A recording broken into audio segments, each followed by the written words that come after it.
ಇತ್ತ ಚಿಕ್ಕಮಗಳೂರು ಜಿಲ್ಲೆಯ ಮೂಡಿಗೆರೆಯಲ್ಲಿ ಮಳೆಯ ಅಬ್ಬರ ಜೋರಾಗಿದ್ದು ಭಾರೀ ಗಾಳಿ ಮಳೆಗೆ ರಸ್ತೆಗೆ ಅಡ್ಡಲಾಗಿ ಬೃಹದಾಕಾರದ ಮರ ಬಂದು ಬೀಳ್ತಾ ಇದೆ.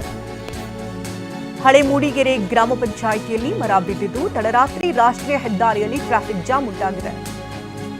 ಇತ್ತ ಚಿಕ್ಕಮಗಳೂರು ಜಿಲ್ಲೆಯಾದ್ಯಂತ ಮಳೆಯ ಆರ್ಭಟ ಕೂಡ ಜೋರಾಗಿದ್ದು ಮೂಡಿಗೆರೆಯಲ್ಲಿ ಮಳೆಯ ಅಬ್ಬರ ಜೋರಾಗಿದೆ.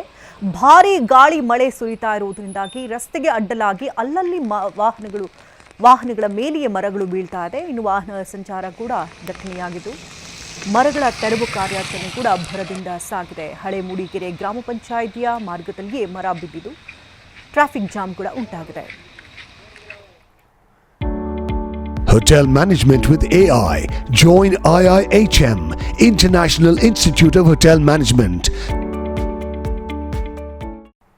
ಮಹಾರಾಷ್ಟ್ರದ ಪಶ್ಚಿಮ ಘಟ್ಟ ಪ್ರದೇಶದಲ್ಲಿ ಭಾರೀ ಮಳೆ ಸುರಿತಾ ಇದ್ದು ಭಾರೀ ಮಳೆಗೆ ಅಂಬೋಲಿ ಘಾಟ್ನಲ್ಲಿ ಗುಡ್ಡ ಕುಸಿತವಾಗಿದೆ.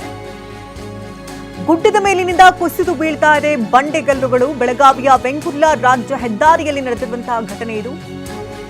ನಿರಂತರವಾದಂತಹ ಮಳೆ ಸುರಿತಾ ಇರೋದ್ರಿಂದಾಗಿ ಅಲ್ಲೋಲ ಕಲ್ಲೋಲವೇ ಸೃಷ್ಟಿಯಾಗ್ತಾ ಇದೆ. ಕೂದಲಡಿ ಅಂತರದಲ್ಲಿ ಮಹಾರಾಷ್ಟ್ರದ ಬಸ್ ಪಾಸ್ ಆಗಿದೆ. ಕಾರ್ ಪಾಸ್ ಆಗುವಂತಹ ಸಂದರ್ಭದಲ್ಲಿಯೇ ಬಂಡೆಗಳು ಮೇಲಿನಿಂದ ಬಂದು ಬಿದ್ದಿದೆ. ಅಂಬೋಲಿ ಘಾಟ್ನಲ್ಲಿ ವಾಹನ ಸಂಚಾರಗಳನ್ನು ಈಗ ಸದ್ಯಕ್ಕೆ ಬಂದ್ ಮಾಡಲಾಗಿದ್ದು ಜೆಸಿಬಿಗಳ ಮೂಲಕ ಬಂಡೆಗಲ್ಲು ತೆರವು ಕಾರ್ಯಾಚರಣೆ ನಿರಂತರವಾಗಿ ನಡೀತಾ ಇದೆ. ಗಮನಿಸ್ತಾ ಇರಬಹುದು ದೃಶ್ಯಗಳಲ್ಲೂ ಕೂಡ ಬೃಹದಾಕಾರದ ಬಂಡೆಗಳು ಯಾವ ರೀತಿ ಬಂದು ಬಿದ್ದಿದೆ ಅಂತ ಕ್ಷಣಾರ್ಧದಲ್ಲಿ ಬಸ್ ಅಲ್ಲಿಂದ ಪಾಸ್ ಆಗಿದೆ.